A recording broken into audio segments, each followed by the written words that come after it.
Romagnoli, também aí do júri, vão ver que isso aqui é muito importante. Artigo 15, só para a gente entender.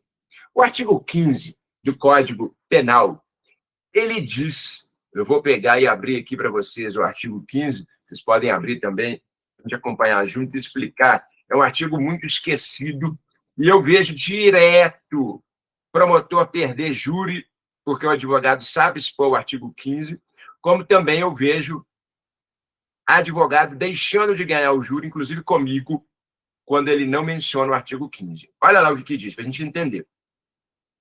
O agente que, artigo 15 do Código Penal, o agente que voluntariamente, ou seja, vontade própria, desiste de prosseguir na execução ou impede que o resultado se produza, só responde pelos atos já praticados. Então, o primeiro ponto é, esse artigo 15 aqui, ele nada mais é do que excluir a tentativa. Não está claro isso, mas a doutrina, a teoria, mostra que o artigo 15, quando ele diz o agente que voluntariamente desiste de prosseguir na execução ou impede que o resultado se produza, nós temos duas teses aqui e nós temos um ponto relevante. Quem está anotando, primeiro ponto. Qual é a natureza jurídica? Qual é a natureza jurídica do artigo 15? Excluir a tentativa. A natureza jurídica do artigo 15 é excluir a tentativa. Então, vejamos. Quem está no tribunal do júri sabe muito bem que no júri você julga crimes dolosos contra a vida consumados e crimes também tentados. Lembrando, crimes tentados, dolosos. Crimes consumados, dolosos, contra a vida. O que o artigo 15 faz aqui, ele faz o quê? Exclui a tentativa dolosa. Por quê? Porque a tentativa tem dolo no início. Tem dolo no início, tem vontade de matar. Eu tenho vontade de tirar a vida do outro. Eu disparo a arma de fogo várias vezes, mas não consigo matar, porque a vítima foi socorrida. Eu esfaqueio ela no pescoço, no braço, mas ela é levada para o hospital e socorrida. Eu fiz voluntariamente, eu fiz o que eu queria para matar. Só não consegui por circunstâncias alheias à vontade do agente. Quando eu falo em tentativa, a tentativa eu quero chegar no resultado final, mas não consigo por causa de terceiros, por causa de circunstância alheia. É algo involuntário. Atenção para a expressão. É algo involuntário. Agora, atenção aqui. Quando eu falo em desistência voluntária e arrependimento eficaz, o artigo diz voluntariamente. O que é voluntariamente? É quando eu, agente, paro a execução, impeço o resultado. Veja, eu de forma voluntária. Então, se eu estou diante de uma tentativa ou de uma desistência voluntária, o início é o mesmo. O início é um crime tentado. O início é eu quero matar, eu quero eliminar a vida dele. Só que a tentativa, eu quero, mas não consigo.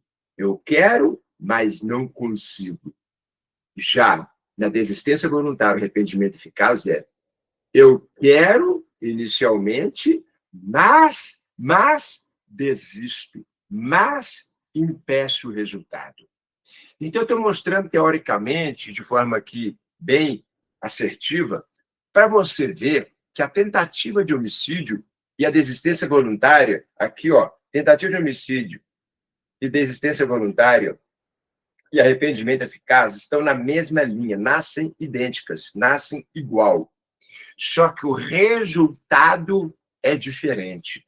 Num, eu quero, mas não consigo. O outro, eu queria, mas não quero mais. Eu queria, mas não quero mais. E aí, pessoal, vamos lá, vou mostrar na prática agora. Eu estou te ilustrando como que pessoas se esquecem de mostrar essa tese no tribunal do júri e acaba que muitas pessoas perdem júri porque não conseguiram colocar essa visão, colocar a visão que é o agente queria, não conseguiu, desistiu, e aí, olha só, como que na prática é muito igual. Eu estou aqui com uma arma de fogo, disparo várias vezes, quero matar. Só que aí, percebam, eu disparo para matar a pessoa, eu acerto no peito, acerto no braço, enfim. E aí, eu olho e falo assim, não vou mais matar. Eu queria só assustá-la. Abaixo a arma, guardo a arma. Ela está ali viva ainda. Presta bastante atenção. O promotor de justiça vai ter que mostrar que uma arma de fogo é letal, que uma arma de fogo é instrumento para matar. Ficar martelando isso na cabeça do jurado. E o jurado vai tender, sim, a condenar na tentativa, porque ele vai falar, bom, uma pessoa que dispara arma de fogo contra outra, isso aqui é muito grave. Uma pessoa que dispara arma de fogo para matar, isso aqui realmente é uma intenção homicida. Porém, o artigo 15, ele fala que se o agente desiste voluntariamente, não é mais tentativa. Não é mais o crime de júri. Nesse caso, vai ser o quê? Vai ser um crime de lesão corporal, com pena muito pequena. Nossa, professor, mas que injustiça. Sim, é muito injusto. Mas é o que eu digo. Dura lex, sed lex. A lei é dura, mas é a lei. Existe o artigo 15 que manda você desclassificar. Eu sei que tem muito promotor, que tem muita gente que fala assim, mas é um absurdo aplicar o artigo 15, mas ele está ali. É a mesma coisa que falar que é um absurdo o 121A hoje, feminicídio, prevê uma pena de 20 a 40 anos. É muito grave, mas é o artigo, é a lei. Tem gente que não concorda. Como tem gente que não concorda com o artigo 15. É tudo legal, é tudo produzido pelo legislador. Então, a gente tem que aplicar. Só que tem muita gente que esquece de levantar essa tese, de falar isso, de mostrar o artigo 15, de citar o artigo 15. O artigo 15 é chamado, inclusive, pela doutrina de ponte de ouro. Anota o nome, ponte de ouro. É porque as pessoas hoje não estão lendo os clássicos. Eu tenho ali, né, um tanto de livros, são praticamente os livros que eu escrevi nessas duas prateleiras, aqui na parte, na frente, Manual de Criminologia, Vademecum, mas ali embaixo tem os clássicos. E aqueles clássicos ali, um deles é o do Roberto Lira, outro do Francisco Assis Toledo, que diz sobre os princípios básicos do direito penal e fala muito sobre ponte de ouro. Está lá no artigo 15. E o artigo 15 você tem que explicar isso para os jurados. E quando você explica isso para os jurados, presta bastante atenção aqui no que eu vou mostrar para vocês. Tem também o arrependimento eficaz. O arrependimento eficaz, na mesma linha da desistência voluntária, o arrependimento eficaz é quando o agente faz o quê? No arrependimento eficaz, atenção, ele dispara, por exemplo, 5 vezes. Tinha quantas munições? 5 munições. E aí ele acertou no braço, acertou na barriga, acertou no ombro, enfim. Só que aí a pessoa está ensanguentada ali. Se ela ficasse ali, ela morreria. O que o agente faz? Ele se arrepende, é voluntário, é pessoal, não é involuntário. Involuntário é tentativa, já falei, é voluntário. Ele pega a pessoa, leva para o hospital e socorre. Neste caso, eu estou falando também de uma lesão corporal. É uma ponte de ouro. Eu estou desclassificando um crime que era um crime de homicídio tentado, pode ser uma pena de 2 a 30 diminuída, 6 a 20 diminuída, enfim, um feminicídio, 20 a 40 diminuída, que eu vou passar por uma lesão corporal. Do 129, pena muito menor. Em muitos casos, você que é advogado vai conseguir fazer com que o seu cliente saia do júri com uma domiciliar, uma tornozeleira eletrônica, uma pena menor que 8 anos. Se não tiver regime adequado, ele vai para domiciliar, você sabe disso. Olha a ponte de ouro. Quanto vale essa informação que eu estou dando para vocês aqui de forma gratuita? Quanto vale essa informação de júri que eu vejo no dia a dia? Que se você consegue tirar de uma tentativa de homicídio para uma lesão corporal, de um caso que o cara deu disparo de arma de fogo, esfaqueou, levou para o hospital, enfim, parou a execução, ele sai de um crime que ele ficaria preso um bom tempo, sairia algemado, tema 1068 do STF, execução provisória da pena. Já falei isso em muitos cursos, inclusive no curso meu de Tribunal do Júri, eu falo muito sobre esse tema, dentre outras questões, trabalho desde o inquérito até o plenário do júri, isso é muito importante, o cara sai preso, execução provisória. Numa situação dessa, não tem como executar provisoriamente a pena, porque você desclassificou de um crime de homicídio tentado para um crime de lesão corporal. Quanto vale essa informação? O seu cliente matou e o seu cliente sai com a pena pequena, uma pena que vai ser executada na domiciliar. Por quê? Porque se não tem regime semiaberto, que é coluna agrícola, vai para o aberto. Se não tem aberto, que é casa do albergado, vai para domiciliar. Ele sai com uma tornozeleira. E aí, pessoal, atenção aqui, muita gente fala assim, nossa, mas deixa eu pensar uma coisa aqui, professor. E quando acontece isso na prática, como é que o promotor se prepara? Vou falar dos dois aqui, tanto o promotor quanto o advogado.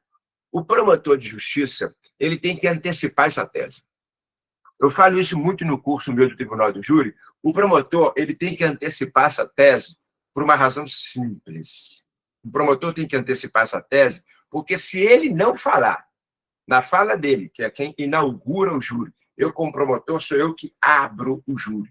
Se eu não falar isso, não explicar o que é o artigo 15, falar que não está presente, mostrar que não foi voluntário, que foi porque terceiro socorreu, porque a ambulância chegou ali, porque a pessoa se escondeu, porque a pessoa foi socorrida por terceiros, ou seja, mostrar que não foi alheio.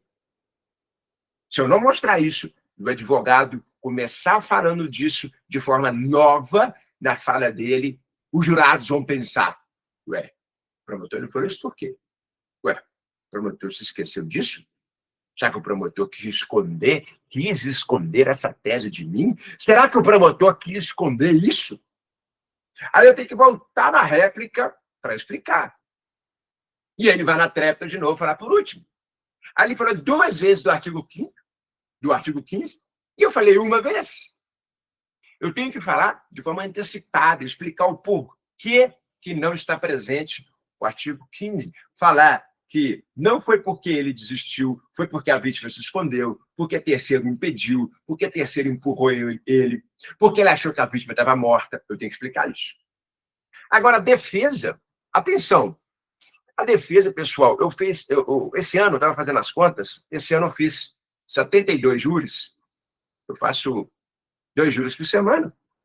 Eu fiz uma conta por baixo, porque eu fiz só na comarca que eu trabalho, que é Sabará, mas eu faço júri em outras comarcas também.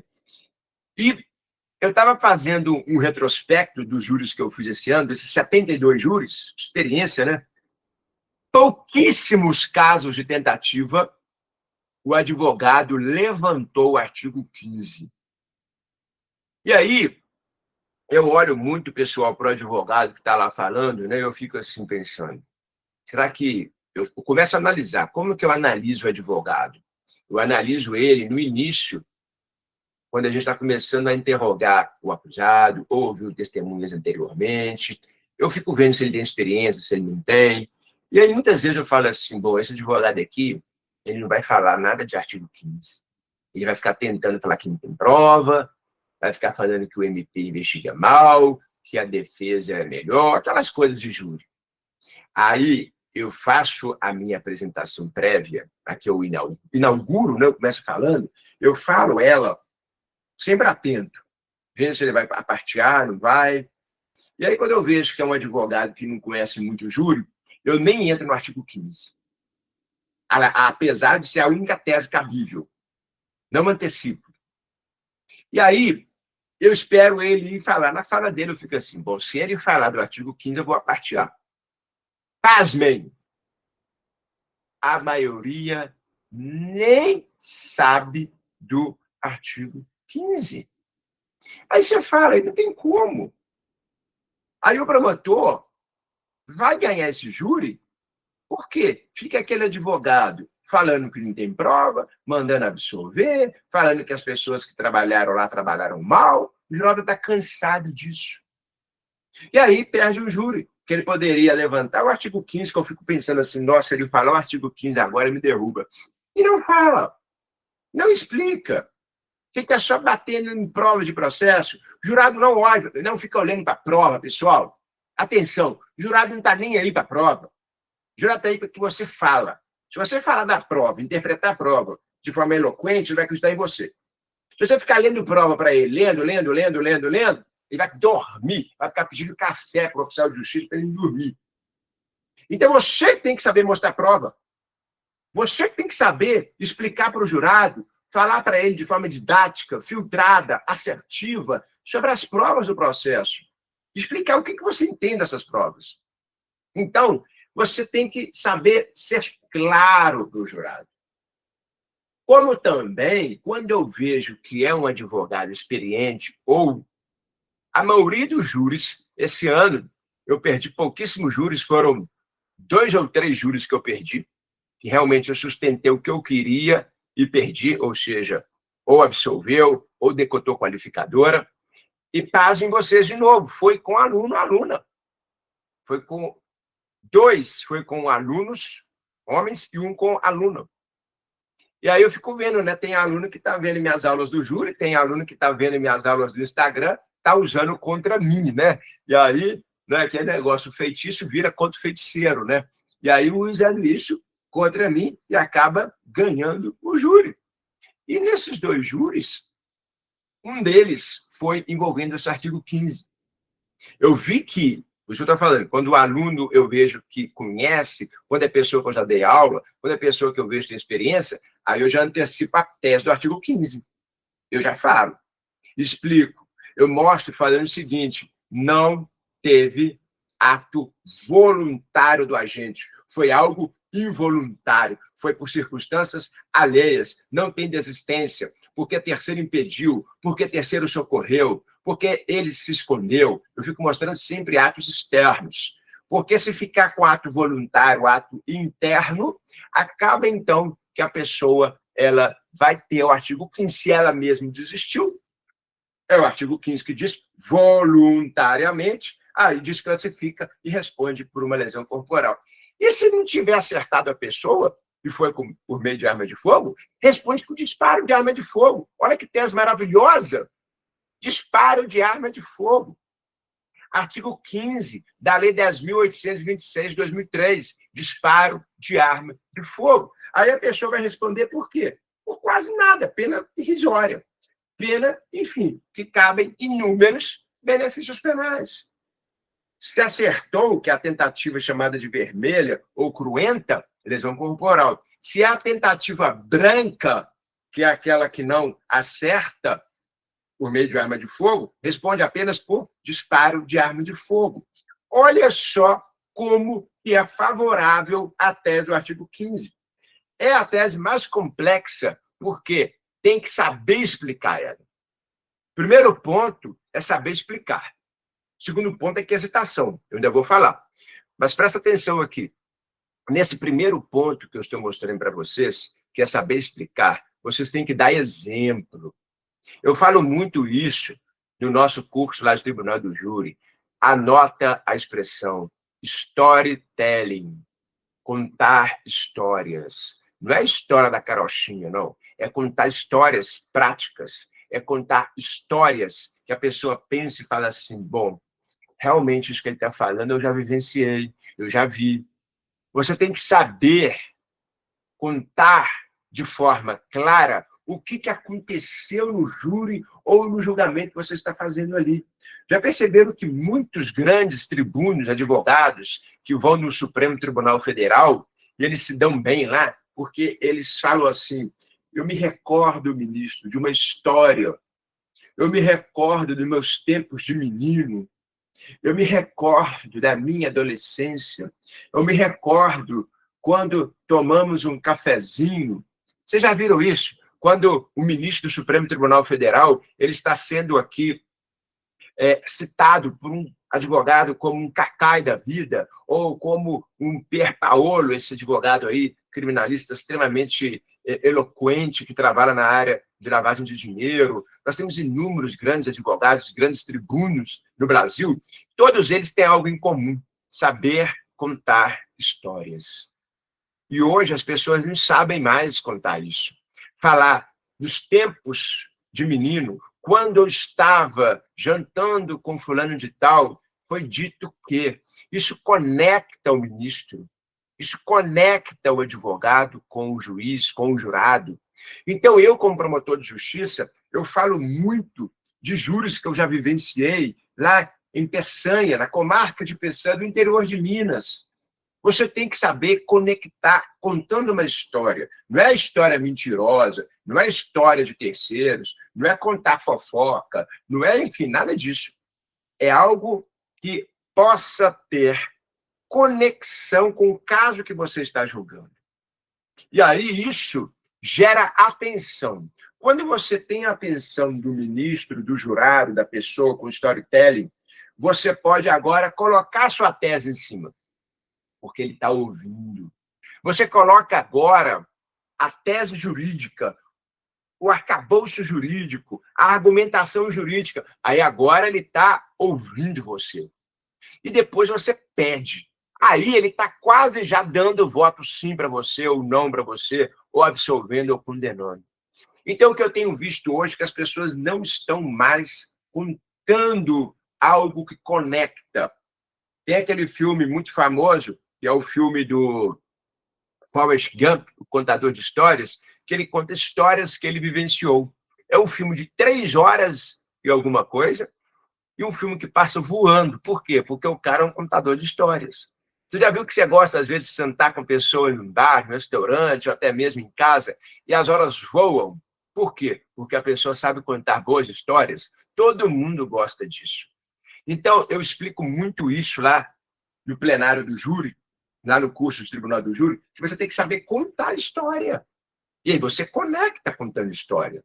E aí você, então, contou uma história ilustrativa, falando: ora, como que uma pessoa que tem 5 disparos dá apenas 2 e guarda a arma? Como que ela queria matar? Aí, se você já vivenciou um júri anterior ou já viu algo semelhante, você conta. Ora, teve um caso que aconteceu isso, isso, isso. Ou você mostra, ora, uma pessoa que está com uma faca e dá uma facada no braço, ou dá uma facada no abdômen e depois para. Ela não queria terminar de matar, porque ela parou, a pessoa estava viva. Ela largou a faca, ficou assustada.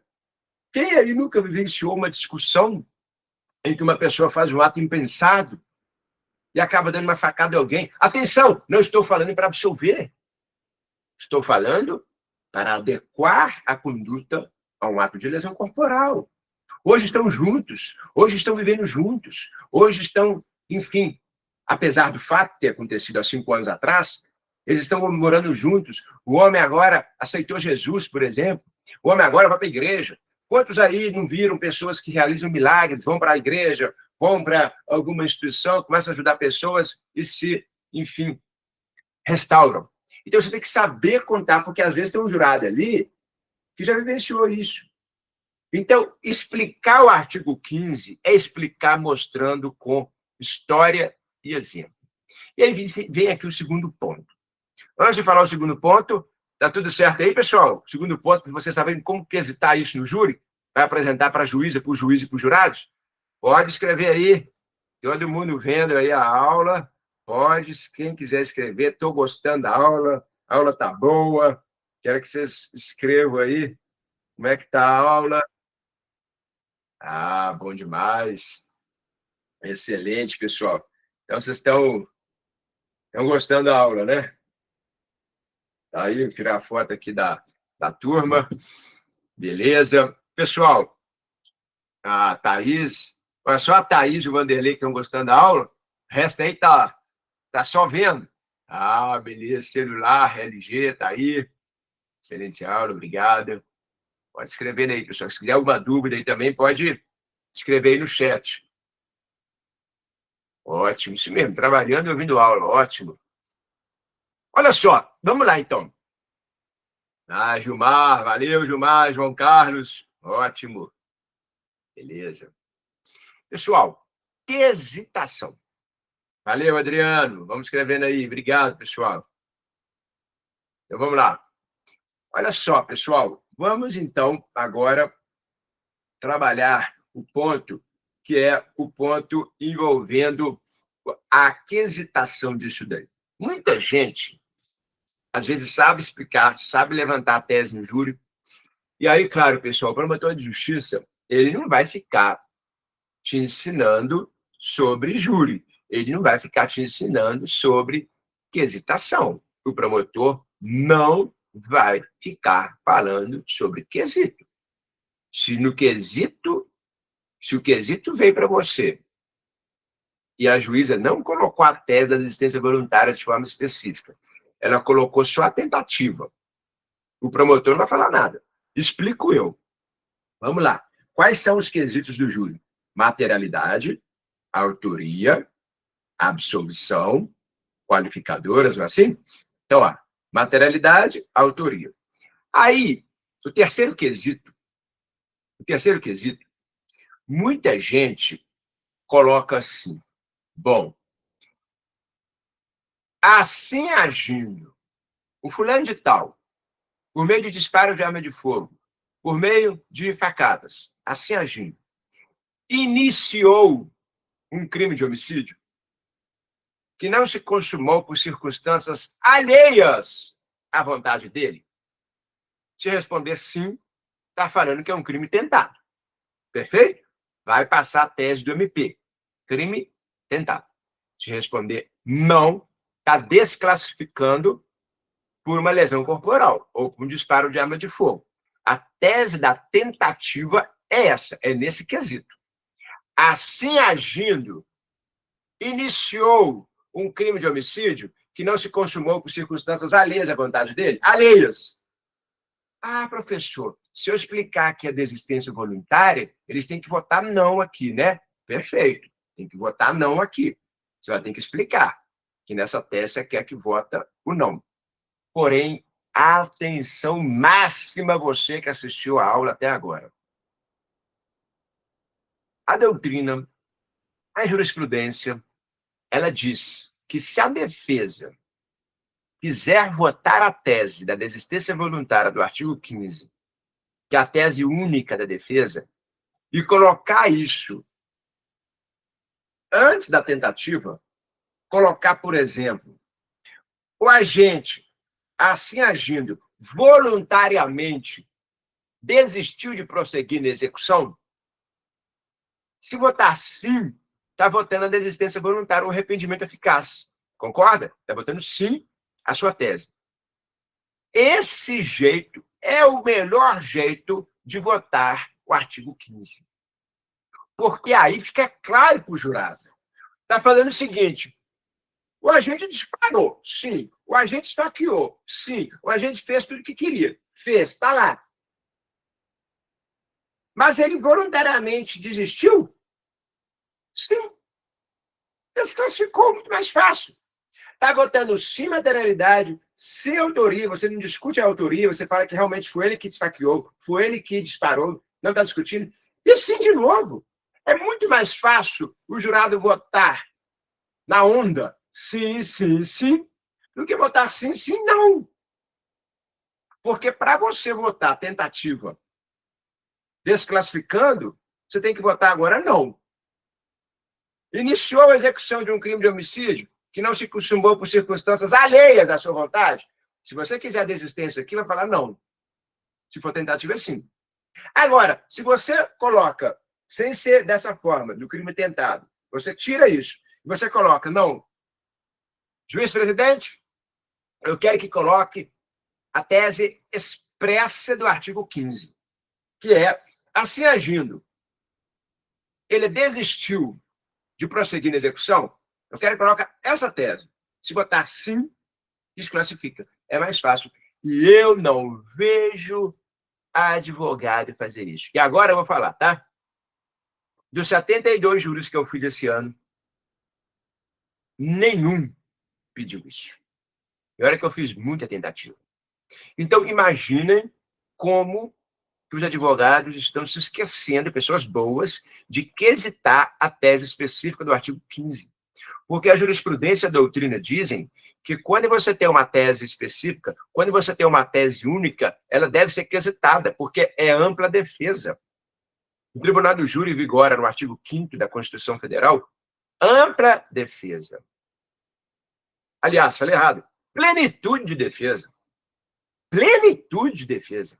É mais do que ampla defesa. É plenitude. Ampla defesa é normal. O artigo 5º fala plenitude de defesa. Então, se você está no Tribunal do Júri e está pedindo para quesitar a sua tese única e exclusiva, que é a desclassificação, que é o artigo 15, você tem que pedir para colocar ele expresso igual você está. Igual você está citando. Igual está no artigo 15. Se for arrependimento eficaz, falar que impediu. Se for desistência voluntária, falar que desistiu. Tem que fazer isso. Só que as pessoas se esquecem. Deixa a tese da tentativa. A tese da tentativa vai ser sim, sim, sim. Às vezes acontece, né? Se explicar muito bem, é para votar que não, é desistência e tal. Mas é mais difícil.